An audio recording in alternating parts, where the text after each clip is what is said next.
পাকিস্তানের তীব্র আপত্তির মুখে অবশেষে সুর নরম করল বিসিসিআই। আইসিসির কঠোর অবস্থানের শেষ পর্যন্ত ভারতের চ্যাম্পিয়ন্স ট্রফির জার্সিতে যুক্ত হলো আয়োজক পাকিস্তানের নাম। এদিকে টুর্নামেন্ট ভেন্যু গাদ্দাফি স্টেডিয়ামে ভারতের পতাকা না রাখার ব্যাখ্যা দিয়েছে পিসিবি।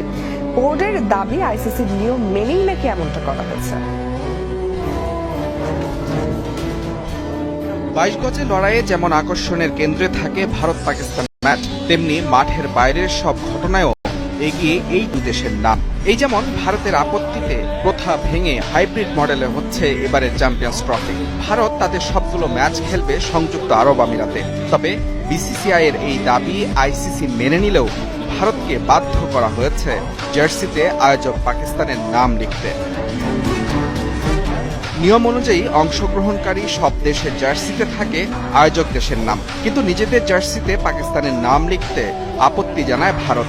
এ নিয়ে পিসিবির কড়া প্রতিবাদের মুখে কঠোর অবস্থান নেয় আইসিসিও।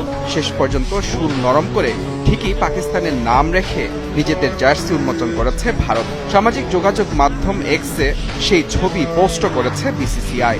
অবশ্য জার্সিতে পাকিস্তানের নাম দেখে ক্ষুব্ধ প্রতিক্রিয়া জানিয়েছেন দেশটির ক্রিকেট ভক্তরা।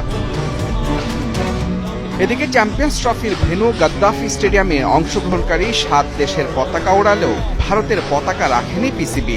এ নিয়ে তীব্র সমালোচনার মুখে ব্যাখ্যা দিয়েছে পাকিস্তান ক্রিকেট বোর্ড।